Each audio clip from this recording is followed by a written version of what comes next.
Hi all, welcome back to my channel. இன்றைக்கி நம்ம Saudi அரேபியாவில் பஸ் எப்படி இருக்கும், பஸ்ஸில் எப்படி டிக்கெட் எடுக்கணும், பஸ்ஸை நம்ம ஒரு ஸ்டாப்பிங்கும் எப்படி எல்லாம் உங்களுக்கு நான் காமிக்க போகிறேன். பஸ்ஸில் ஏறின உடனே இப்போ ஒருத்தர் ஸ்வைப் பண்ணுறாரு பாருங்கள். இந்த மாதிரி தான் நம்ம டிக்கெட் எடுத்து நமக்கு ஒரு பஸ் கார்டு இருக்கும், அதை நம்ம ரீசார்ஜ் பண்ணி வச்சுக்கணும்.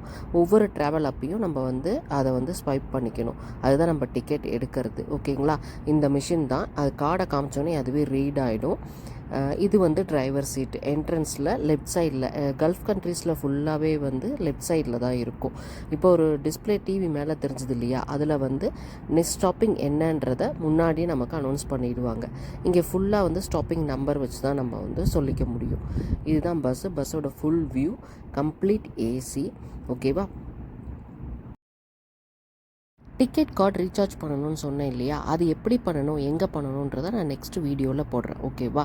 மினிமம் பேலன்ஸ் 4 ரூபா இருக்கணும். ஒரு ட்ராவலுக்கும் நமக்கு 4 ரூபா தான் டிக்கெட்டு. நீங்கள் ஒரு தாட்டி எடுத்தீங்கன்னா அது 2 ஹவர்ஸ் வேலிடிட்டி.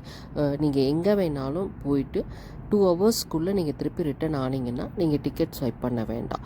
அதுவே 2 ஹவர்ஸ் வேலிடிட்டி கொடுக்கும். எப்படி எடுக்கணும் அப்படின்றது நான் நெக்ஸ்ட் வீடியோவில் போடுறேன், எங்கே எடுக்கணும் அப்படின்றது. இதுதான் நம்ம கார்டு ஸ்வைப் பண்ணுற மிஷின். இது என்ட்ரன்ஸில் ஒன்று இருக்கும், பஸ்ஸோட ஸ்டார்டிங்கில் ஒன்று இருக்கும், எண்டிங்கில் ஒன்று இருக்கும், நடுவில் ஒன்று இருக்கும். அதே மாதிரி 3 டோர் இருக்கும். ஸ்டார்டிங்கில் ஒன்று, எண்டிங்கில் ஒன்று, மிடில் ஒன்று. தேங்க்யூ.